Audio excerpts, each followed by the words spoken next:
Good afternoon. I'm Raimonds Simanovskis, founder of eazyBI, and I'm rsim on Twitter, on GitHub. And today I will talk about profiling Mondrian MDX requests in a production environment. And I'll talk about a little bit different technologies and different approaches compared to some other talks during today. When I have mentioned this topic to some others yesterday during the hackathon, so many were quite interested into this topic. So initially I wanted to make some disclaimers. So the first one is that this talk will not be make all Mondrian MDX requests super fast in a production environment, unfortunately. So that will not be the talk about that. And what I will talk about how we use some approaches, how to understand what takes so long time when Mondrian MDX requests are so slow. As one of the first rules of performance optimization is that always all your guesses are wrong. So whenever your intuitions says something to you why something is slow, it's typically wrong. And so therefore it's always better to start measuring, profiling, and understanding why is something slow. And so at first about the context, and I have spoken about this in the previous meetings. What is eazyBI? Just a very short summary that eazyBI is an integrated BI solution with data extraction from several sources, putting into a multi-dimensional OLAP cube and then creating reports, charts, dashboards out of that. But our primary niche is that we are integrated with Atlassian Jira and other Atlassian products, and we are one of the top we are the top BI solution which is specialized for Atlassian Jira system. And the eazyBI is also available both as an installable version as well as a cloud solution. And today I'll talk about our experience with our cloud solution, which is eazyBI.com. And so those who were yesterday in the hackathon, so they also saw that our demonstration of analysis of Bologna tourism data, that was also in our cloud environment. And regarding the technology stack, we use quite a different technology stack compared to many of you. At first we use like Ruby programming language, and we use JRuby, which is Ruby implementation on JVM. And we use Ruby on Rails framework, so our application is Ruby on Rails application.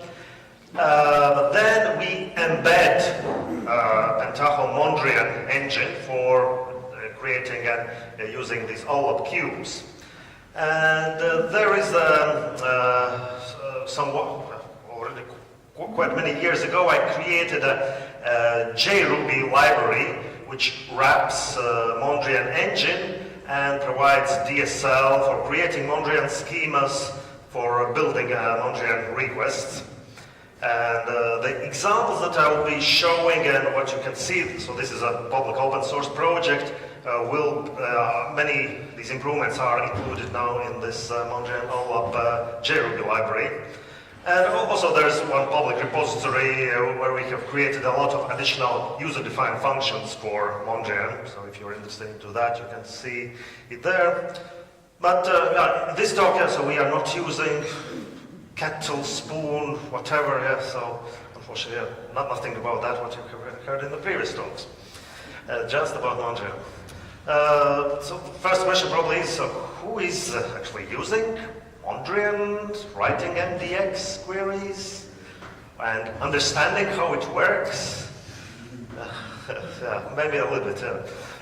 So we are, in our production environment, so we have big monolithic application, which is a single, for the application server, it's a single large JVM process with a multi-tenant web application, which embeds this Mondrian-olap JRuby library, and which embeds Mondrian, and which has quite a big heap memory usage where it stores schema and segment cache.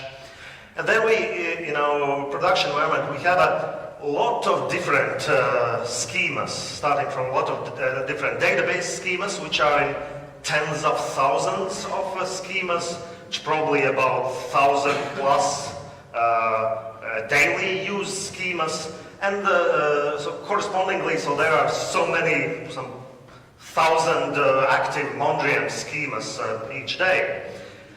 And so of course we monitor how our whole system works, and in overall, so we are growing the server, and the CPU, so I took this on Friday. So as we are not in retail business, so it was quiet day for us, so all went to Black Friday shopping, and no one used much our software. But, so CPU load is typically not high. We have quite huge, some 100 gigabyte heap memory for JVM process, so overall it looks pretty nice. But still, as we have a lot of schemas, a lot of requests, we still log and see that there are quite many, all the time, some Mondrian MDX requests which fail after a timeout of 60 seconds, which is default for us.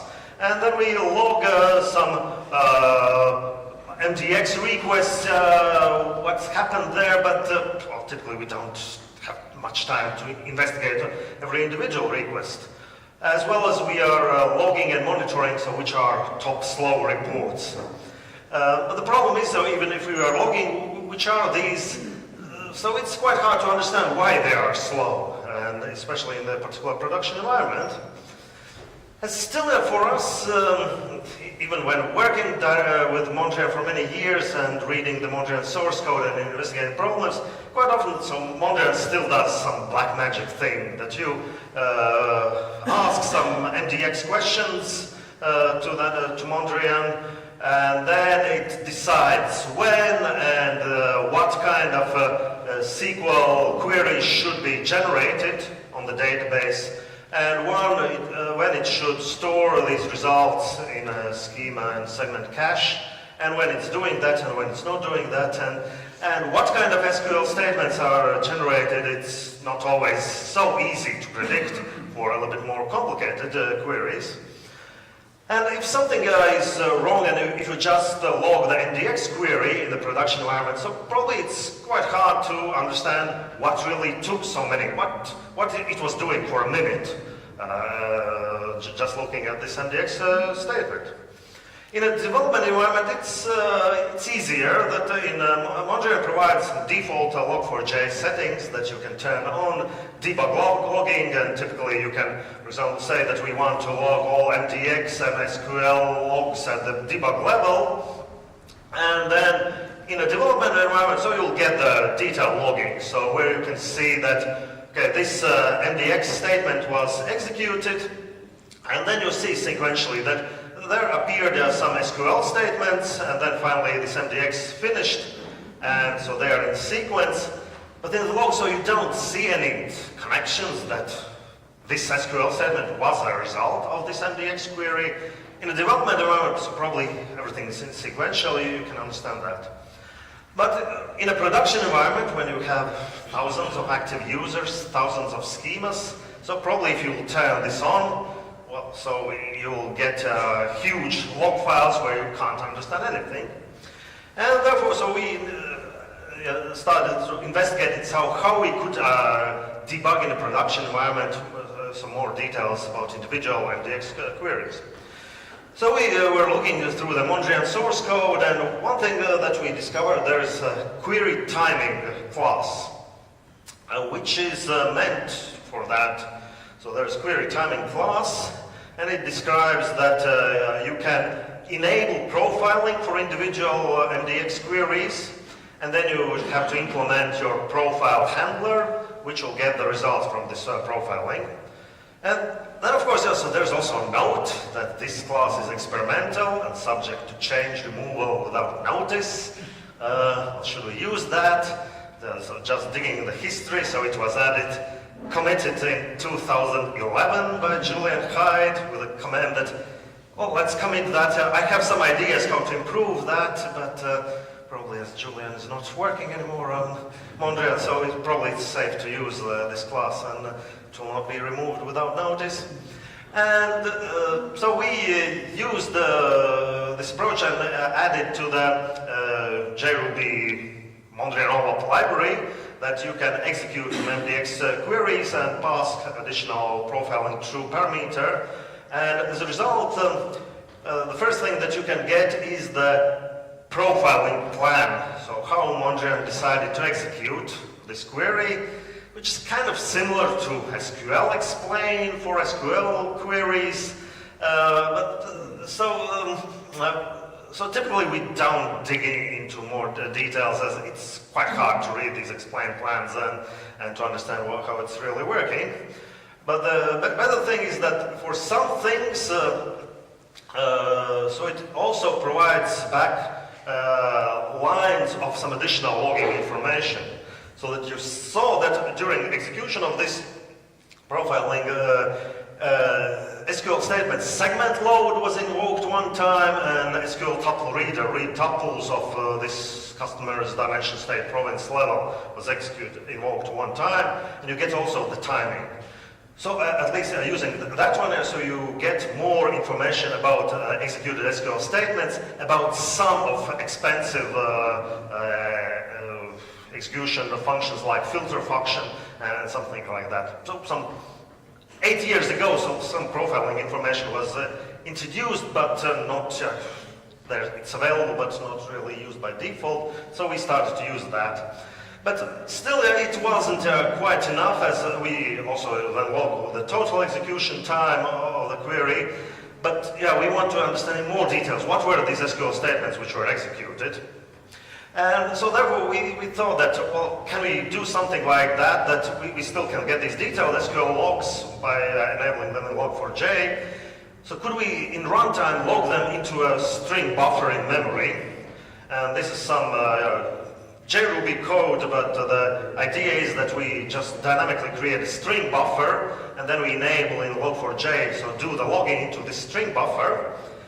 But then, if we enable it, that debug level, so we'll get there all the executed statements from many different MDX requests which are happening right away. And therefore, in our case, what we were able to do is that as we are generating all these different database schemas, we use some standard schema names for that. And when debugging some performance in one schema, most probably nothing else will happen there. But so the only way how we could filter out these SQL statements where we were just by regular expressions finding out from all these lines which are SQL statements from these one particular database schema, and just collect these ones. And as a result, so when I showed that previously from the profiling we just got how many these SQL statements were executed, now we were able to extract from that log what exact SQL statements were executed and understand that. And so so here is an example that we can do that by these schema prefixes. And here is the small, quick demo. And as we are talking about profiling in a production environment, so I'm now also doing it in a production environment. So here is one example in one schema. What we added from the user interface, we added possibility to enable profiling. And now if I will open one report, so it executes a couple seconds, and as a result I can show the profiling results. And now I see that so it executed the following MDX statement. So this was the profiling plan, how Mondrian decided to execute it. And so here I see the detail, these SQL queries which were executed during the execution of it. And I can see how long time, so this largest one where the fact table was queried was 2.6 seconds. And so here is the total summary of this profiling, that in addition the filter function was executed and what was the total execution time.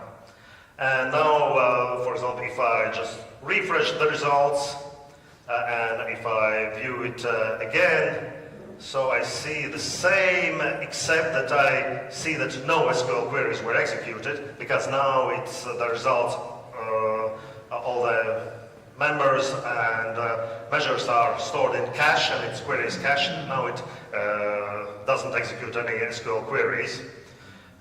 So when we want to test again, so what it will be from the clear cache, so then we are using a simpler way that we can dynamically add, change some calculated measures to, and as a result, so the schema has been changed now, and if now I show again the profiling results, so I see that now again these SQL queries are executed. So regarding this result, so the one example where we did the real performance improvement was that in the first version of this report we added, so this report is that we filter some last 30 days, but then we also added non-empty condition that we don't want to see any empty days. So typically there wouldn't be, but well, just in case we added that filter out non-empty days. And the first version of this MDX query was that just there was non-empty rows in the MDX statement. In the latest one, so there is these non-empty rows. But in additional one, so there was these non-empty rows, and then when we run this query, so it was 18 seconds. Compared to now, it is 3 seconds. So which, and we couldn't understand why it is, so it was similar to others, why it is so long. Now when we see these detailed SQL queries, so we can identify that out of these 18 seconds, so this one was taking 15 seconds. And this one was generated so to get these non-empty time day members.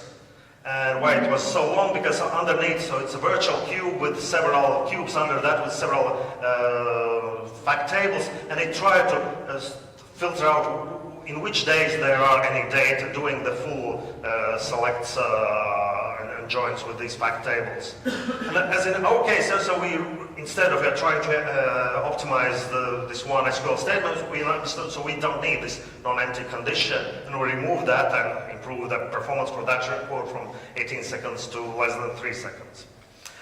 So this was a short example of how we can now much more easily to identify in production when we find that something is slow, how we are debugging things. And one more thing that we also identified when doing improvements regarding production heap usage. So I already showed that so currently it seems pretty okay that the garbage collection is all the time collecting quite a lot of garbage, and it's working fine.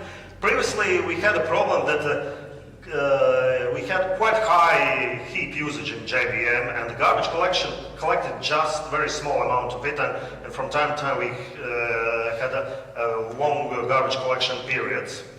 And then in the production we also we can connect with some tools like Visual VM and find out which are the top objects which are in the heap. And in case of Mondrian, we filter out which are all the Mondrian objects. So we see that some member keys, roll of member base. So recently I took, there were some 9 million objects, 4 million objects. Well, it's hard to understand why there are so many.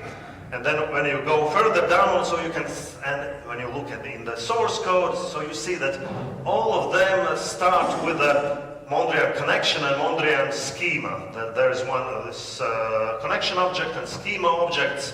And we saw that previously on each request we created new Mondrian connection, and then it looked up the corresponding schema. Then we noticed that these schemas which stay in memory, so they are a very big number of, and a lot of unused schemas. And the reason for that was that when looking in the Mondrian source code, that there is a roll-up schema pool, which has a hash map of schema key to roll-up schema.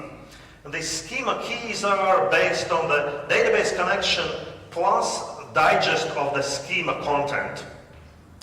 And the problem was that whenever we create some new version of schema, all these previous schemas stay in memory. And the idea in Mondrian is that it doesn't, to allow at some point in time to collect them by garbage collection. It uses this expiring reference class, which is based on Java soft reference, which means that when JVM decides that, well, we really don't have enough memory, then it's okay to collect these soft references as well. But the problem is that JVM doesn't really know which schemas are used recently and which are not used recently.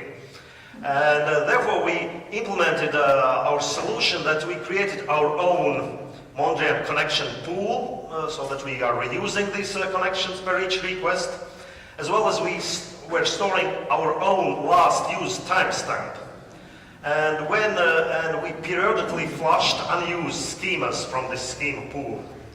And so that's how it approximately looks like in our log files, that each 10 minutes we are flushing from the schema pool those schemas which were not used in the last hour. As a result, so we are helping JVM garbage collector to tell that, okay, these don't have any soft references at all as well, and therefore it's much easier to collect and remove them from the JVM heap. And to do that, we also needed, unfortunately, quite often I find that in Mondrian, some things, when developing Mondrian, some things were thought that, well, probably these should be just internal ones, and no one from outside should use that, for example, to clear some schema pool or remove by key. But fortunately, in JRuby, doing Java reflection is much easier, so therefore we are a lot more time doing Java reflection and accessing protected methods. Like in this case, we can access this rollup schema instance method and then get the reference to the clear method and then say that it's accessible and invoke it, or remove individual schema, make this method as accessible. And so there is still a way how to call the corresponding private methods out of that. Yes, and that was the overall these examples that I wanted to share with you. And so to find out how we are doing it in JRuby, so as you can have a look on the GitHub repository, Mondrian-olap GitHub repository, and I'm available for any questions. Thank you for your attention.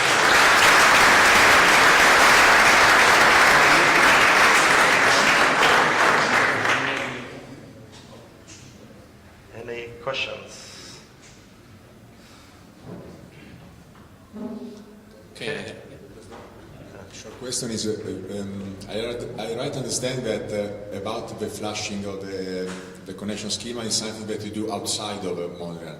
You use a Mondrian classes, but with something scheduled to run outside. Yeah, we separately, regarding flashing Mondrian schemas, we maintain separately by ourselves which Mondrian schema keys. So, and key is the unique digest of the database connection plus the schema content. And then we maintain a separate hash map of that, when each schema key was used, what was the last timestamp. And we use that as there is some way how to do it in a Mondrian way, but this would also not be very efficient. It still tries to use these soft references. In our case, we implemented kind of hard removal from that hash map to allow them to be garbage collected much easier. But yeah, in any JVM instance which does some auto generation of Mondrian schemas dynamically, there might be these potential problems that there is a lot of these previous versions of these schemas which might take some JVM heap. And yeah. Okay. Any other question? Okay. Thank you. Okay. Thank you.